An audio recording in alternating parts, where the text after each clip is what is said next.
कर्म करे किस्मत बने, जीवन का यह मर्म प्राणी तेरे हाथ में, तेरा अपना कर्म, तेरा अपना।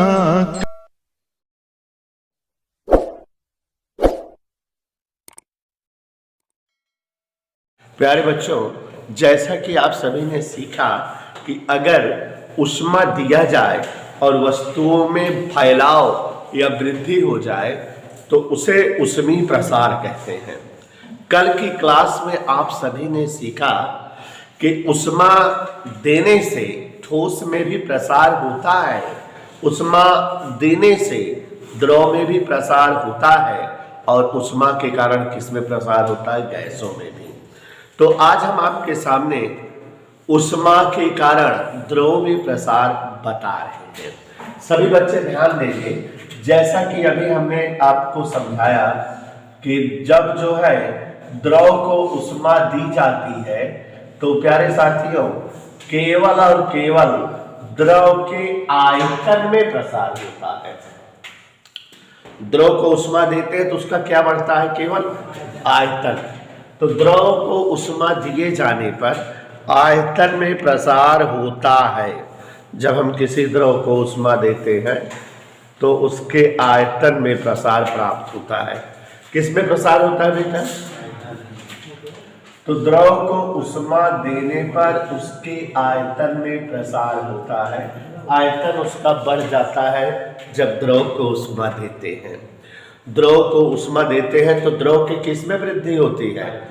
आयतन में प्रसार होता है या आयतन में फैलाव होता है या आयतन बढ़ जाता है। अब बच्चों द्रव को जब ऊष्मा देते हैं तो उसके आयतन में प्रसार दो तरह से होता है। वास्तविक आयतन प्रसार, हाँ,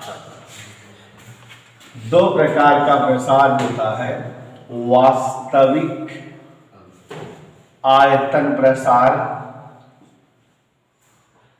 और क्या बेटा? हाँ बेटा, आभासी आयतन प्रसार।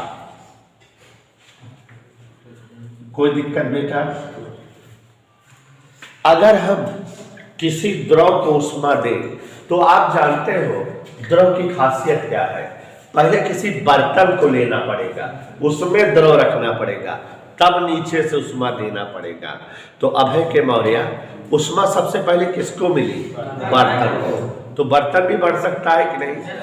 उसके बाद बर्तन के अंदर द्रव है, उसको ऊष्मा मिली तो द्रव भी बढ़ सकता है। तो अगर बर्तन का प्रसार मान ले न लिया जाए, बर्तन प्रसार को शामिल न किया जाए तो द्रव में होने वाला प्रसार आभासी प्रसार होता है। और अगर द्रव के प्रसार के दौरान बर्तन का भी प्रसार शामिल कर लिया जाए, बर्तन के भी प्रसार को हम संयुक्त करें तो द्रव में होने वाला यह प्रसार कौन सा प्रसार कहलाता है? ठीक है ना? तो वास्तविक प्रसार का मतलब हुआ बर्तन का प्रसार, नहीं समझे,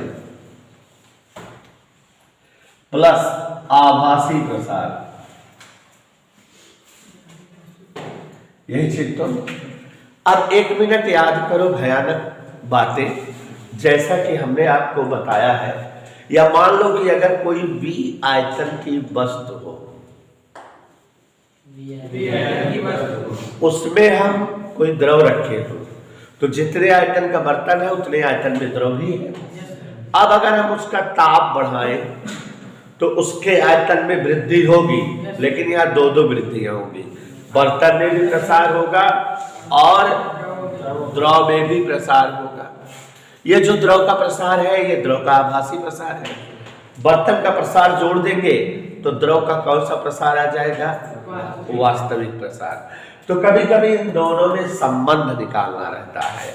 वास्तविक प्रसार और आयतन प्रसार, वास्तविक आयतन प्रसार और आभासी आयतन प्रसार में संबंध निकालना रहता है। देखो जरा, माना V आयतन के एक बर्तन में, ध्यान ध्यान नहीं दे रहे हो आप लोग, वी आयतन के बर्तन में कोई द्रव भरा है, तो जब द्रव भरा है तो उसका भी आयतन वी ही होगा कि नहीं? डेल्टा टी डिग्री सेंटीग्रेड ताप बढ़ाने पर, जब ताप बढ़ाएंगे तो कौन कौन चीज बढ़ेगी?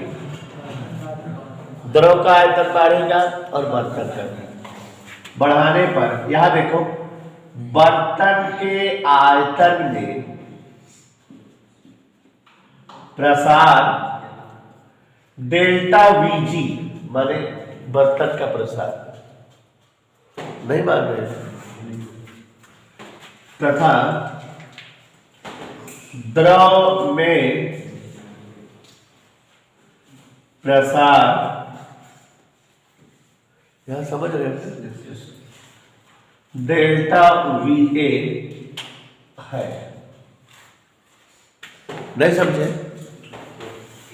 बर्तन के प्रसार, बर्तन के आयतन में कितना प्रसार हो रहा है? डेल्टा वी जी, इतना बढ़ रहा है, और द्रव में कितना प्रसार हो रहा है? ये द्रव में जो है इतना वृद्धि हो रही है। अब आप जानते हो कि बर्तन, यदि बर्तन का आयतन प्रसार गुणांक, क्या बच्चों? बर्तन का आयतन प्रसार गुणांक गामा जी हो, तो आपको कल की क्लास में पढ़ाए थे गामा बराबर, याद करो, delta V upon we delta T, यही बताए थे कि नहीं? नहीं मानोगे? से डेल्टा वी जी बराबर, माने ऐसे तिरछा गुणा, बर्तन में प्रसार तिरछा गुणा हो जाएगा V delta T into gamma G. कोई दिक्कत आ गया इतना समझ में? और ये बर्तन का था, यदि द्रव का आयतन प्रसार गुणा, द्रव का आयतन प्रसार गुणा गामा ए, तो द्रव में आभासी प्रसार, द्रव में कौन सा प्रसार बेटा? नहीं मानोगे? इसी तरह से डेल्टा वी ए, क्या सूत्र आया है? V delta T into V gamma A. हम अगर द्रव का वास्तविक प्रसार जानना चाहे तो वास्तविक प्रसार माने बर्तन का प्रसार और द्रव का प्रसार, इसलिए द्रव का वास्तविक आयतन प्रसार, कौन सा आयतन प्रसार बेटा? डेल्टा वी आर, वास्तविक आयतन प्रसार क्या होगा बेटा? Delta V A plus delta we जी, बर्तन का प्रसार और प्लस द्रव का प्रसार, जोड़ दे तो वास्तविक प्रसार आ जाएगा। अच्छा, डेल्टा वी ए का मान क्या आया? वी डेल्टा टी इंटू, नहीं मान रहे? डेल्टा वी जी क्या है? और डेल्टा वी आर क्या हो सकता है? इसी तरह से V delta T gamma R, किससे भाग दे दे दोनों तरफ? किससे? वी डेल्टा टी भाग,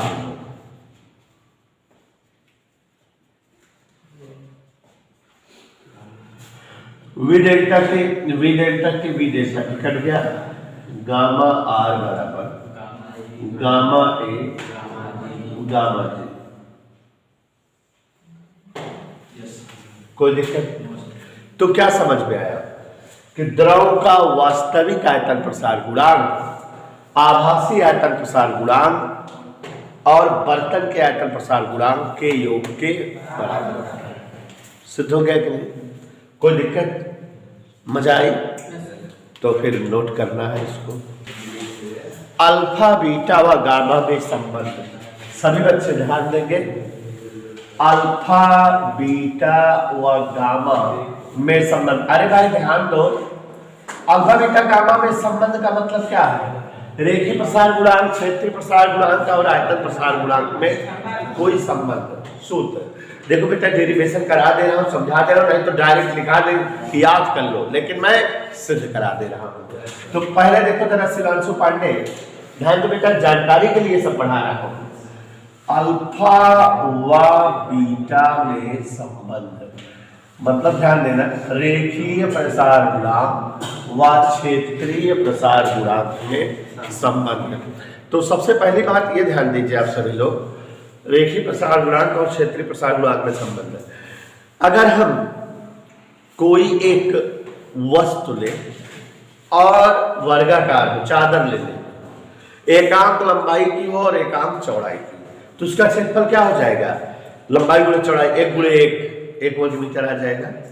अब अगर उस जो है चादर या जो है प्लेट जो भी हो का पदार्थ का रेखीय प्रसार गुणांक अल्फा हो, तो आप पीछे कल परिभाषा पढ़े थे, एकांक लंबाई की वस्तु में एकांकता वृद्धि करने पर उसकी लंबाई में जो वृद्धि होती है वही उसका रेखीय प्रसार गुणांक कहलाता है। गौर से देखो, अगर कोई वस्तु इकाई लंबाई की हो, L बराबर 1, ताप 1 डिग्री सेंटीग्रेड बढ़े, तो जो उसका लंबाई में वृद्धि होती है वही उसका रेखीय प्रसार गुणांक होता है कि नहीं?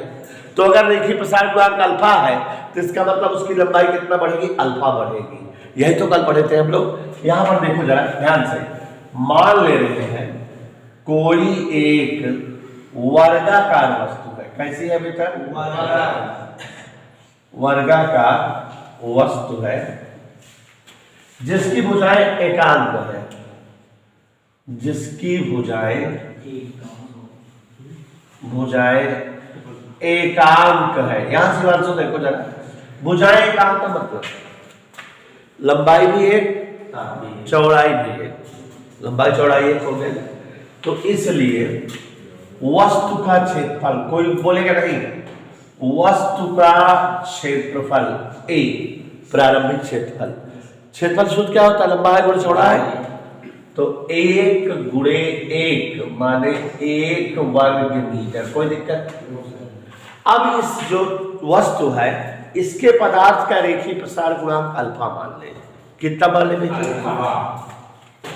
माना वस्तु के पदार्थ, जिसे पूछे कोई बताएगा, वस्तु के पदार्थ का रेखीय प्रसार गुणांक अल्फा है, इसलिए वस्तु के ताप में वृद्धि, अगर हम 1 डिग्री सेंटीग्रेड करें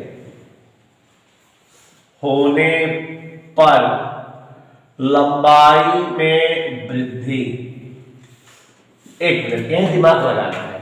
कल याद करो, हमने रेखीय प्रसार गुणांक अल्फा बराबर बताया था डेल्टा एल बटे एल, डेल्टा टी बताया था नहीं? बताया था नहीं? परिभाषा बनाने के लिए यार एक किए थे, डेल्टा टी एक किए थे, तो अल्फा बराबर डेल्टा एल आ गया था कि नहीं? आपने क्या परिभाषा मारी थी? एकांक लंबाई की वस्तु में एकांकता वृद्धि करने पर जो उसकी लंबाई में वृद्धि होती है वही उसका क्या है? तो यहाँ एकांक लंबाई वाली वस्तु है, एकांकता वृद्धि हो रही है, तो जो इसका रेखीय प्रसार गुणांक अल्फा होगा वही इसकी लंबाई में वृद्धि होगी कि नहीं? तो लंबाई में वृद्धि कितना होगी? मजा आई कि नहीं? कितना लंबाई की वस्तु है? एकांक। कितना ताप बढ़ रहा है? तो एकांक लंबाई की वस्तु में एकांक ताप वृद्धि हो रही है, तो जो इसका जो है रेखीय प्रसार गुणांक है वही इसकी लंबाई में क्या है? मजा आई कि नहीं ये बात?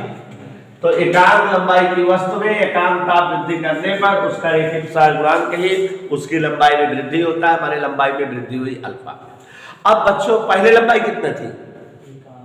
1। कितना बढ़ रही है? अल्फा। तो नई लंबाई क्या हो गई? 1 प्लस अल्फा। पहले 1 मीटर लंबा रहा, अल्फा बढ़त तक लंबाई क्या हो गई? भुजाओं की नई माप। यहां ध्यान दो, 1 प्लस अल्फा हो जाएगी कि नहीं? माने जो पहले 1 था कितना बढ़ गया? अल्फा बढ़ गया। अब कितना हो गया? तो अब क्षेत्रफल निकालो। इसलिए नया क्षेत्रफल माने अब क्षेत्रफल क्या होगा? इधर देखो शिवांशु, वर्ग का क्षेत्रफल भुजा घाते दो, भुजा 1 प्लस अल्फा हो गई है, तो क्षेत्रफल A square plus B square plus 2ab, ये नया क्षेत्रफल है। ये कौन सा क्षेत्रफल है? पुराना। और ये क्षेत्रफल में वृद्धि हो गई है कि नहीं? कितना वृद्धि हो गई है पता लगा ले। क्षेत्रफल वृद्धि डेल्टा ए बराबर नए क्षेत्रफल में से पुराना या प्रारंभिक क्षेत्रफल घटा दे, यही तो अब जो है नया क्षेत्रफल क्या है?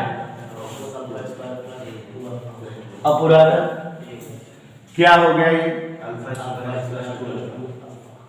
अच्छा, ये अल्फा लंबाई में वृद्धि बहुत छोटी राशि है।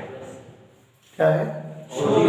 तो इसका स्क्वायर या घात 3, 4, 5 करोगे तो वो और छोटी हो जाएगी, इसलिए नगण्य हो जाएगी।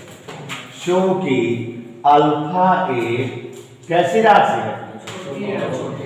ध्यान नहीं दे रहे तुम लोग, इसलिए अल्फा स्क्वायर अत्यंत छोटी राशि होने से क्या हो जाएगी? नहीं मानोगे? समझ आया कि नहीं? अल्फा एक छोटी राशि है, तो अल्फा स्क्वायर और ज्यादा छोटी होने से क्या हो जाएगी? नगण्य। तो यहां डेल्टा ए बराबर क्या हो जाएगा? सीमांशु देखो भाई, ये छूट गया, केवल क्या बचा? तो ये डेल्टा ए आ गया, ये ए है, बीटा निकाल लें। सूत्र क्या होता है बीटा बराबर? हमसे बताओ। डेल्टा ए बटा, पढ़े हो कि नहीं? तो अंकित के वर्जन डेल्टा ए कितना आया है? ए कितना है? डेल्टा टी कितना है? तो बीटा बराबर, माने एक सूत्र आ गया कि नहीं? क्या सूत्र आ गया? क्षेत्रीय प्रसार गुणांक रेखीय प्रसार गुणांक का दुगना होता है। क्षेत्रीय प्रसार गुणांक रेखीय प्रसार गुणांक का, एक बार फिर समझा दे। कोई मान ले एक जो है एकांक भुजा वाली वस्तु है, माने उसकी लंबाई भी एक है और चौड़ाई भी एक है, तो उसका क्षेत्रफल आ जाएगा खट से 1 वर्ग मीटर की नहीं? क्षेत्रफल बराबर भुजा गुणे भुजा माने 1 गुणे 1, या भुजा घाते 2 माने 1 घाते 2 1। अब अगर जो है उसके पदार्थ का रेखीय प्रसार गुणांक कितना मान ले? अल्फा। कितना मान ले? तो अब ये बताओ कि अगर लंबाई ताप में वृद्धि 1 डिग्री सेंटीग्रेड करे तो लंबाई में वृद्धि कितनी होगी? तो नई लंबाई क्या हो जाएगी? तो अब क्षेत्रफल क्या हो जाएगा? भुजा घाते 2 होता है यार, बोलो 1 plus alpha square plus 2 alpha. हमको चूंकि बीटा और अल्फा संबंध लाना है, तो हमको बीटा निकालना रहेगा। बीटा का सूत्र डेल्टा ए बटा ए डेल्टा टी होता है, तो डेल्टा ए ढूंढे, क्षेत्रफलवा कितना बढ़ा? तो डेल्टा ए बराबर नयका क्षेत्रफल माइनस पुरनका क्षेत्रफल। नयका क्षेत्रफल 1 plus alpha square plus 2 alpha, और पुरनका क्षेत्रफल 1। एकम एकम कटम अल्फा स्क्वायर प्लस 2 अल्फा बचम। अल्फा छोटी राशि है, अल्फा स्क्वायर सर्वे चली गई, और छोटी होगी कम होगी, नगड़े होंगे, नहीं मानोगे अंकित? तो अंकित डेल्टा ए आ गया 2 अल्फा। अब जैसा कि जानते हो बीटा बराबर डेल्टा ए बटे ए डेल्टा टी।